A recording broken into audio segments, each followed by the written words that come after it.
Hey y'all, Novi here. The BattleBit devs just released their third dev recap.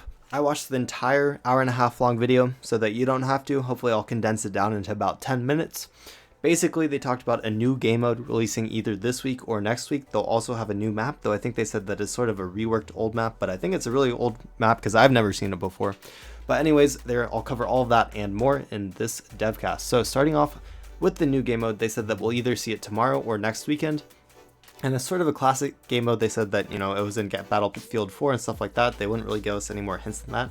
So people in my chat were thinking it might be Capture the Flag because they said it's never been seen before for 127 versus 127. However, they also did say very fast respawns, which I don't know if that would be good with Capture the Flag. So I'm not really sure what game mode it'll be. I'm very excited to see what it will be.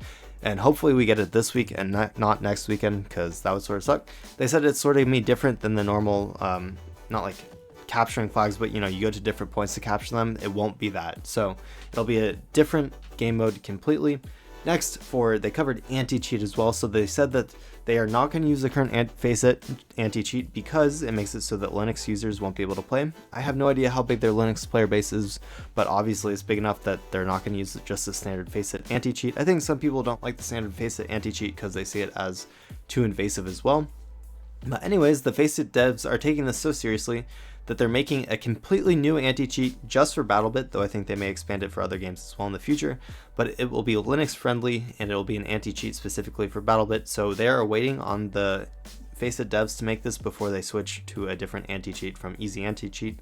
Personally, I haven't run into many rage hackers. I do know that there have been some wallers and some aimbotters here and there, but honestly the hackers haven't been too bad, at least for my gameplay. But that's just me. So next they're thinking of bringing a Faceit dev actually onto the podcast, I say, their devcast each week to meet with the community and sort of answer the community's questions, because the BattleBit devs feel that they've been having trouble answering the community's questions about the Faceit anti-cheat, and they feel that they answer them some here, some there, but not everyone's questions all at once. So if they do this, bring this dev onto the devcast, I'll definitely make sure to summarize what they say as well, so feel free to catch that here in my weekly video covering what they cover in the devcast. And then they're planning on having them give community updates maybe even each week about the anti-cheat so that everyone isn't surprised like when BattleBit switches to the new anti-cheat. So that sounds like great. I like to see that they're working with the Faceit devs. Hopefully that they actually manage to bring one onto the podcast every once in a while. And yeah, so great things there. It's crazy that they're making a completely new anti-cheat. I hope that it works just as well as the other Faceit anti-cheats. And yeah, I mean, I haven't never used Faceit myself, but I do know that their anti-cheat's pretty good, I'm pretty sure. So correct me if I'm wrong though in the comments below, let me know. So next with Larry, what did Larry work on this week? He built an asset folder so that he can drag and drop assets onto bigger assets such as vehicles. This makes it, or character models as well. This makes it easier for him to just create new things very quickly, just because it's sort of drag and drop. He can put everything together, so that's good for him. Sort of an optimization, not on the back end, but optimization on on his creative process, I guess. He actually used a Minecraft map for one of the gadgets inside of the vehicle, so hopefully no copyright there, but that's really cool. I think that, it's like a GPS map, but it's a Minecraft map, so very, very cool. And I think it'd be even cooler if they made it so that like somehow they rendered, I know there's ways of doing this. They got like their maps in Minecraft, and then they got a map of their map in Minecraft, and then they put that in the Humvee, and it was specific to each different map that they played on. That's definitely way too complicated, but that would be very cool, I think. And if it like even updated like a Minecraft map of your position on the map in the Humvee, again, completely useless, but sort of cool. Okay, so vehicles should have fancier interiors now, and they'll have windows as well. I don't think this is happening this week, but I think he said that should be coming next week. Next, they know that people want them to remove the auto locks on squads. The reason they originally had them is that when people are in a party, they wanted everyone in the party to join the same squad when they joined a server. So what would happen is they had it so that when you join a server and you're the leader of a party, it'll automatically create a squad and lock it so that other people can't join your squad before your entire party loads in. Personally, I don't think it's really necessary. If your party doesn't get into your squad, you should be communicating anyways in like Discord or something. You can just if you're the party leader, just boot the other people that aren't in your party, like in your Discord call or whatever, and then let your own squad mates join. I don't think they need to do this whole auto squad lock thing. I think it's completely just not worth it. I mean, just let the players do it themselves. You can already kick people out of your squads, so because you can do that, there's no reason to have this whole thing. But anyways, that's why they have it. they talked for 25 minutes, which is a crazy amount of time, about vehicle and squad locking, and personally, I don't know. I don't see it as a priority. Let me know in the comments below, like, what you think they should be working on. I mean, maybe it is a priority, maybe more people are complaining about it than I know. But personally, vehicle and squad locking, not really something that I think is very important to the game right now, and I think they should probably focus on other things. But I actually skipped through some of their talking just because it's not at all interesting to me. It's not really gameplay, just, I don't know, doesn't really matter. Anyways, next, they're thinking about making it easier for parties to be made by creating custom codes for each party. So, you know, this is a standard thing in a lot of games, so that you don't have to friend every single damn person on Steam. I think that's a wonderful idea. I have an infinite Steam friends now, because whenever I play with my community, I have to invite every single person individually, so having custom parties would be very nice. Oki said that they probably won't do that yet, just because it's extra work and they want to devote that to other things, but I'd say custom parties is a lot more important than vehicle or squad locking.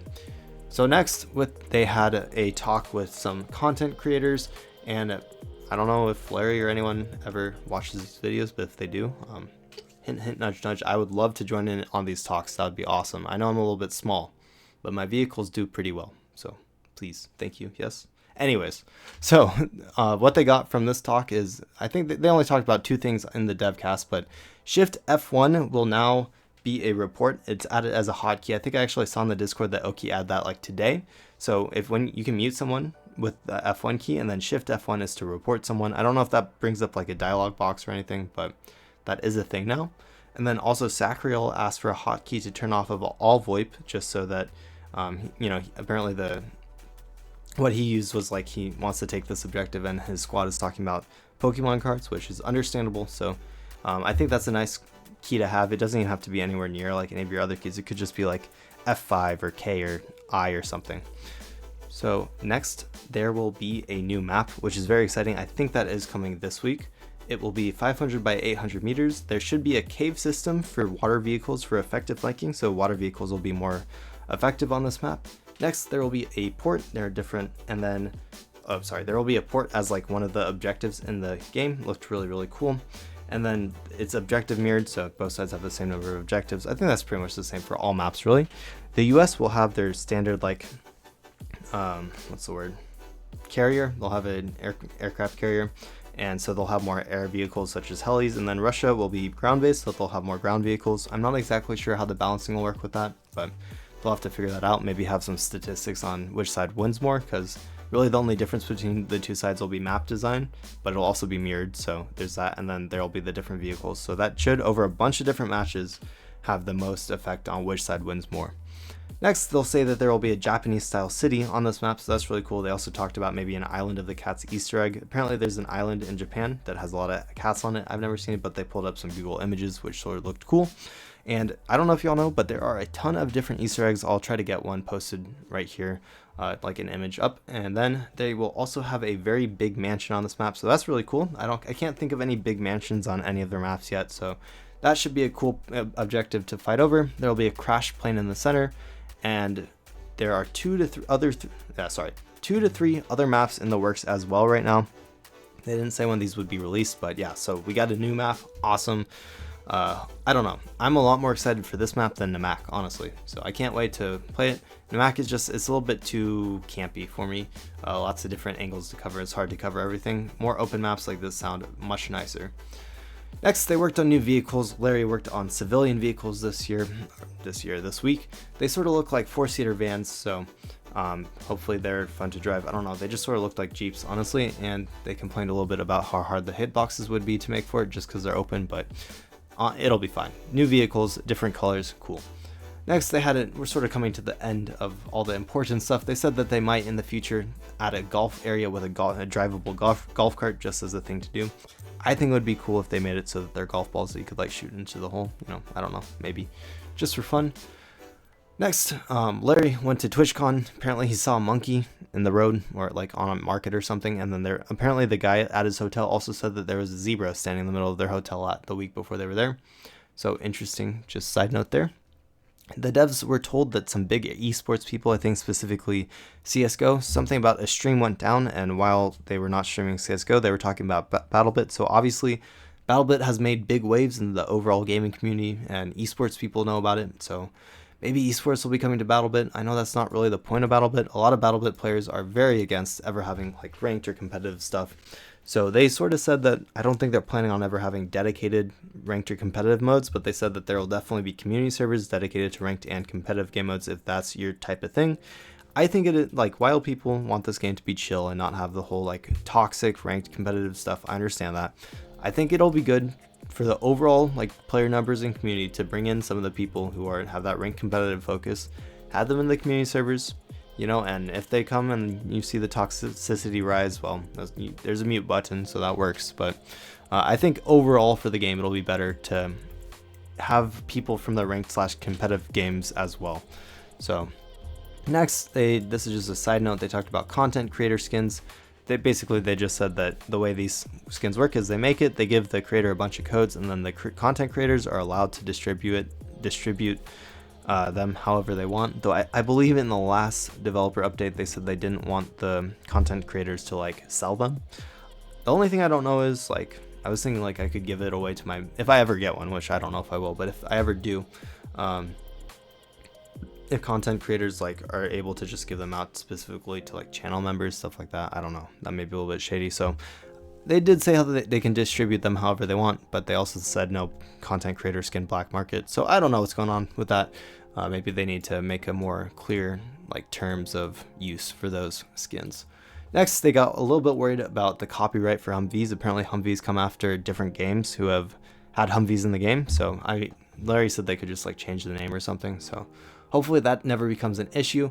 Apparently Oki reached out to a studio that worked on the COD and Battlefield sounds. So this is again with that sound rework. So they've already reached out to a studio. Apparently Oki and Larry, or apparently Larry didn't know this happened. So hopefully that they get that communication down for the future. And yeah, that comes to the end of all the notes I have on this dev recap. If you enjoyed, hit that like button. Comment below what you think that the BattleBit devs should be working on next. I'd actually be interested to see just a broad overview of what y'all think they should be working on. Subscribe. I do this recap every single week, so if you want to catch the next one, make sure to subscribe, hit that notification bell. I'll make sure to do a recap on their devcast every single week that it comes out. And yeah, so basically, last things last, I have members. They're integrated with my Discord, so you get your own private member like channel, well, multiple different private text channels. And yeah, I'll be a lot more like my channel right now. I talk to everyone on Discord. If I grow a fair amount, I may be more interactive with the members only, just because I can't keep track of everything. I only have so much time in a day. I work a full-time job and all that. But anyways, in addition to that, you get the loyalty badge, you get a shout out in my videos, you get priority reply to comments, and then I also may be giving, if I ever get them, creator skins for BattleBit. So hint, hint, nudge, nudge to those developers. Hopefully, maybe, please. Thank you. Yeah. Anyways, shout out to my Vanguard members right now. We have Professor Oak 308, Hastrel, and Jed Claus. Y'all are the best. Thank you for supporting me. And yeah, guys, I hope you enjoyed this video. I'll see you soon, and thanks for watching, all. Have a great week, and good luck in your battles.